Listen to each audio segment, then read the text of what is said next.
On behalf of the Fallen Timbers Battlefield Preservation Commission, I welcome our participants and viewers to the Commission's 2020 Virtual Memorial Day Ceremony. Each year, the Commission sponsors a public ceremony on the Sunday of Memorial Day weekend to honor all who participated in the campaign that led to the Battle of Fallen Timbers in 1794. But our event also has a broader context, as we honor all currently serving in the military and all of our country's military veterans from 1775 to the present. This year, with the COVID-19 pandemic, we also want to honor those who have been on the front lines of this battle, keeping the rest of us safe, the first responders, doctors, nurses, and healthcare workers who have given so much. We thank you. Today we are located at the Anthony Wayne Monument in Maumee, Ohio. This impressive monument was erected in 1929 by the Ohio Historical Society and overlooks the Maumee River in a beautiful park. It also commemorates the Treaty of Greenville, which celebrates its 225th anniversary this year. In addition to the primary monument, 2 additional monuments have been dedicated to the Native Nations who participated in the battle and the U.S. Army forces and Kentucky militia soldiers who died in the battle. Immediately in front of the Native monument sits Turkey Foot Rock, a site of Native memorials for many years.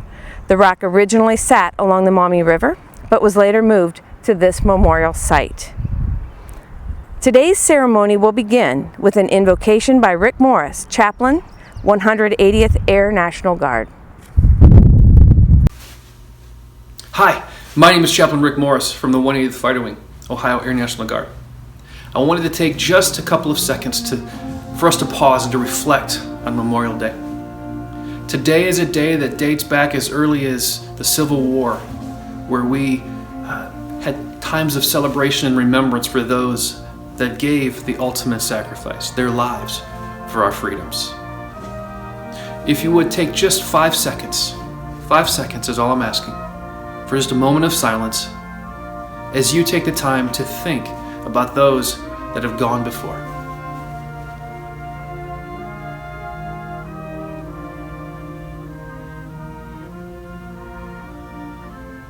Thank you.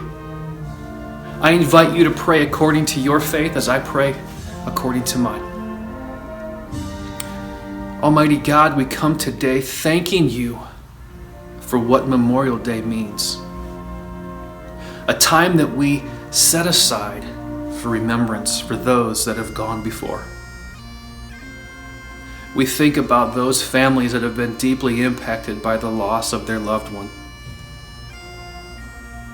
We pray for those families. Would you comfort and encourage them? Would you give them peace? Would you give them a joy? We thank you for this great nation, for so many that are willing to serve and step up and answer our nation's call. We think now, God, about the Battle of Fallen Timbers and the many men from the U.S. Army, from the Kentucky militia, from the Native tribes, Canadians and British. Would you bless the lives of those that have gone before? So many men have laid down their livelihoods, their families. They've sacrificed birthdays, anniversaries. They've even sacrificed the birth of their children so that they could stand on the front lines and defend our freedoms and liberties. May we never forget. May we never take it for granted, God. We also want to take this moment to pray for the first responders that are the front lines serving during this global pandemic that is impacting so many lives. It's disrupting our normal days, our routines, our normalcy. Bless those that are serving others. God, that theme of service continues to permeate throughout our remembrance of Memorial Day. We thank you and we give you praise for the men and women who have given so much. God, may we never forget. Amen.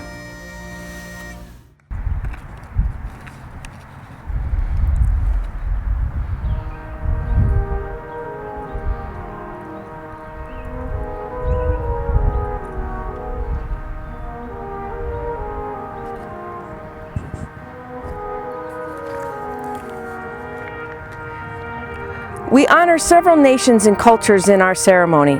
At this time, we would like to post the flags of several countries who participated in this campaign. On the American side, General Wayne led the Legion of the United States. The Legion trained for more than 2 years under Wayne before engaging the Native Confederation. Frank Butwin, as Anthony Wayne, will place the U.S. flag. This flag has 13 stars and 13 stripes, which was the national flag in place in 1794.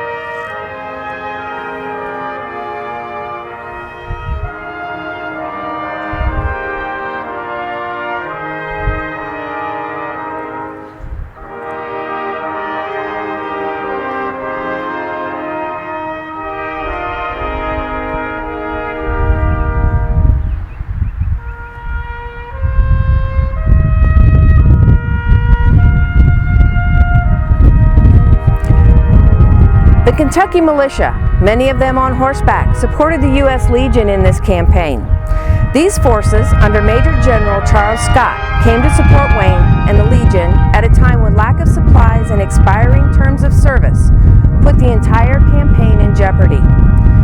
Joel Burg, representing the Commonwealth of Kentucky militia, will place the Commonwealth flag in honor of that militia.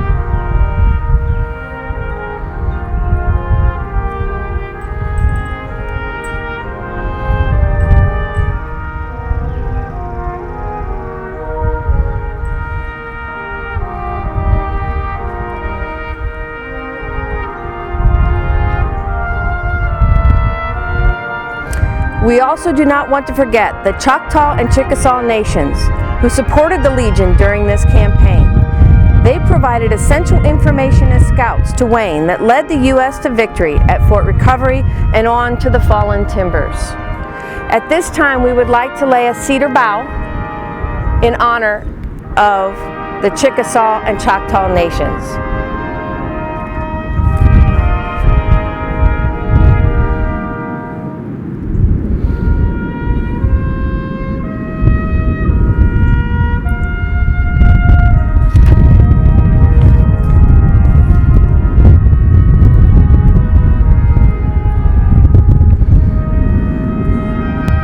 A confederation of woodland and lake tribes allied with the British, and this center monument lists the tribes participating in the campaign under the leadership of historically venerated chiefs Little Turtle, Blue Jacket, Tarhee the Crane, Bungahala, Little Otter, and others, including Tecumseh. To this monument, we add the flag of Britain, allied with the native nations. Before the battle in 1794, Britain had taken the surprising move to enter American territory and build a fort along the Maumee River within miles of the Fallen Timber site, naming it Fort Miamis. At the time of the battle, British forces within the fort included troops from the 24th Regiment of Foot, Queen's Rangers, and artillery. After the battle concluded, in a standoff with Wayne's Legion encamped around the fort, and under great provocation to fire upon the U.S. forces, the British soldiers stood firm and, following orders, refused to fire, averting another war between the United States and Britain. Taylor Moyer has placed the British flag. In addition to the British forces within Fort Miamis, militia soldiers drawn from the settlers within the Canadian provinces were recruited to fight among the native warriors. These soldiers sustained substantial losses during the battle. Tyler Burg will place the Canadian flag in honor of the Canadian Rangers.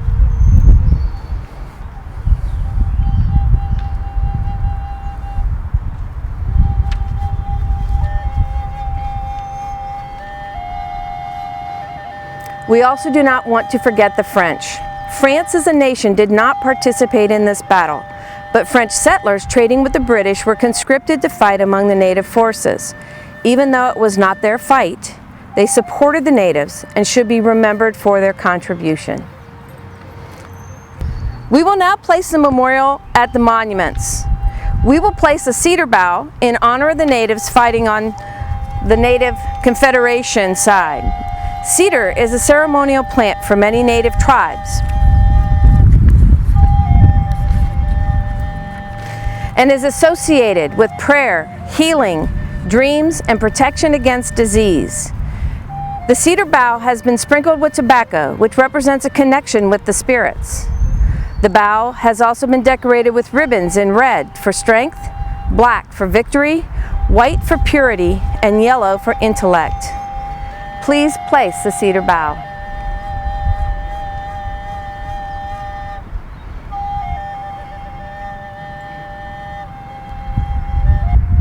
Our next wreath will honor the Canadians and British who were part of this campaign.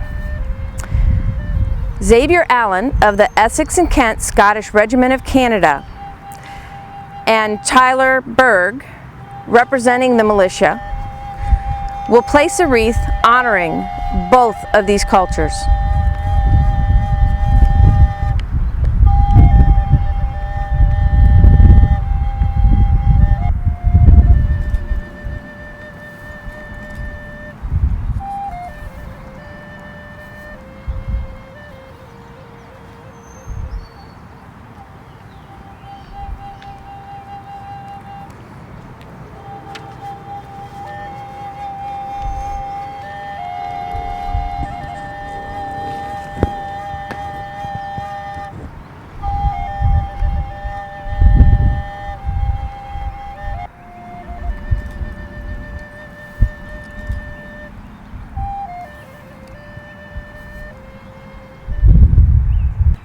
Joel Burg and Frank Butwin of the Fallen Timbers Battlefield Commission will now present a wreath that honors all participants in this campaign from both sides of the conflict.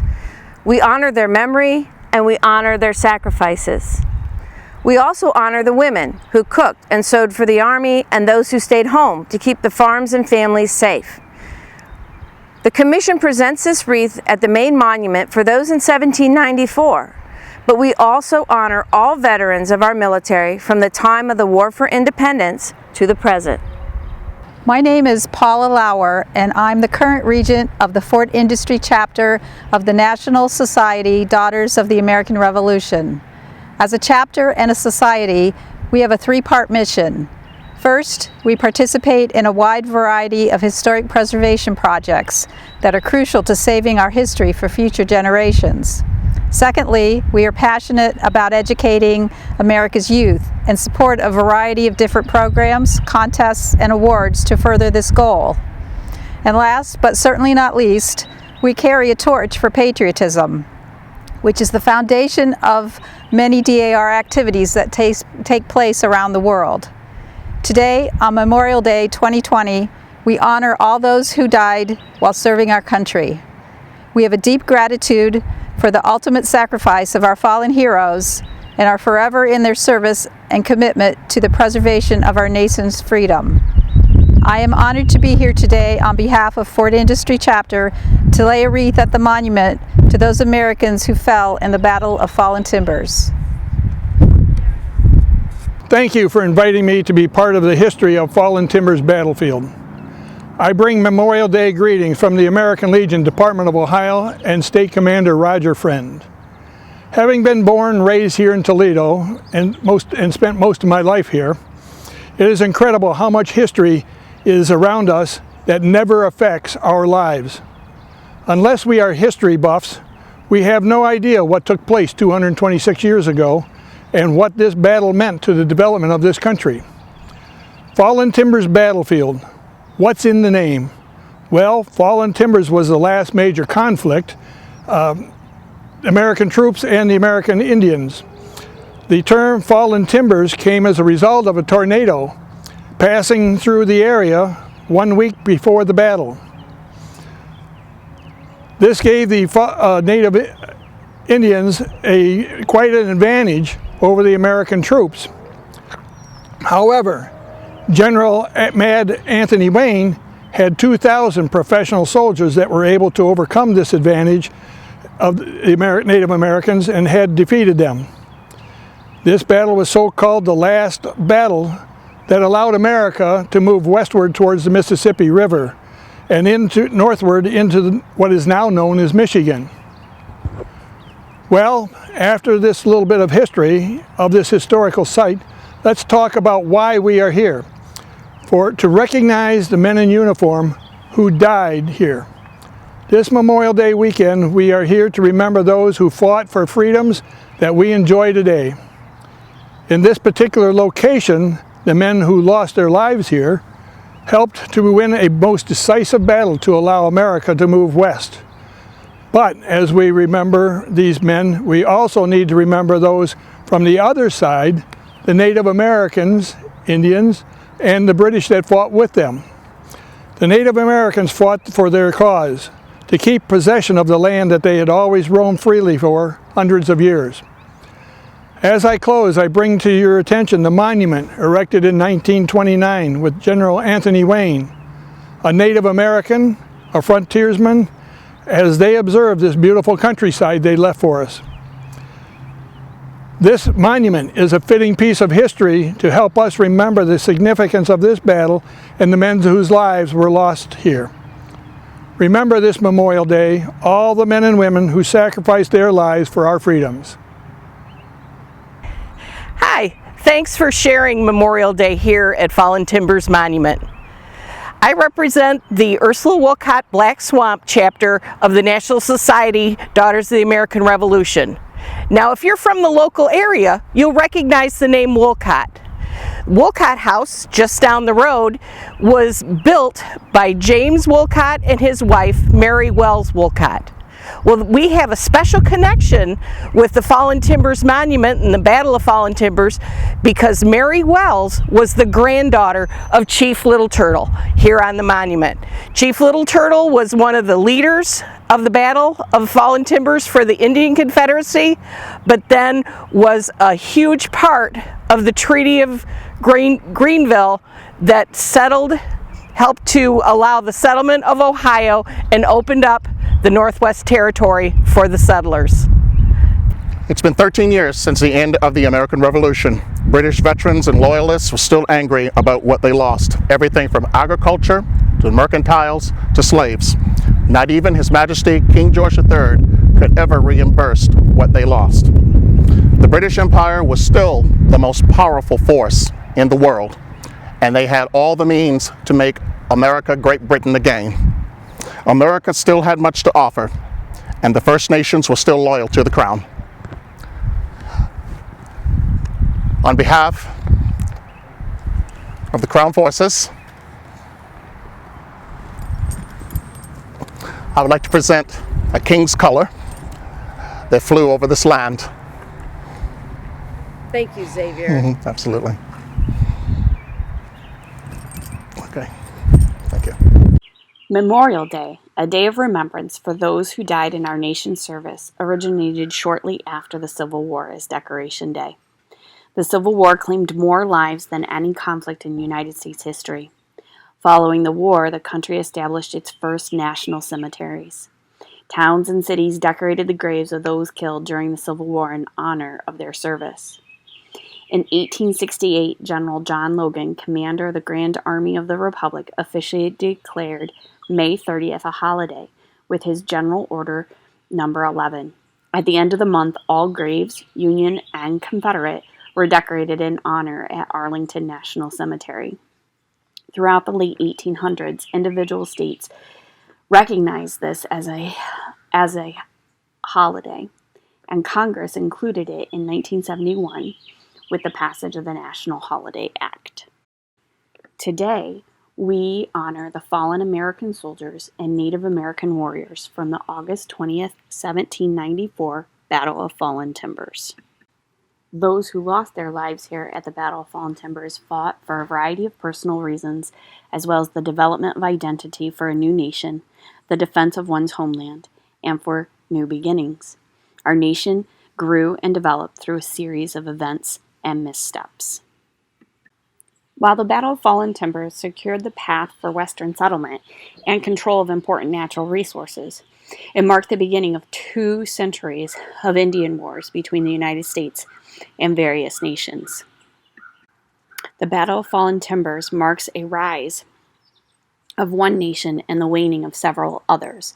The fallen are remembered for their sacrifices and how they helped to shape the United States of America. Hello, I am Burt Logan, Executive Director and CEO of the Ohio History Connection. On behalf of our Board of Trustees, staff, volunteers, and members, we pause during this hallowed weekend to remember all who have given their lives protecting and serving others. The American Indians who perished at the Battle of Fallen Timbers in defense of their homeland and way of life. The American soldiers who died at the Battle of Fallen Timbers fighting for the new nation. Americans who through the centuries have gone into harm's way and fallen defending the ideals of liberty and self-government. And on the home front, first responders who have sacrificed their lives serving their fellow citizens.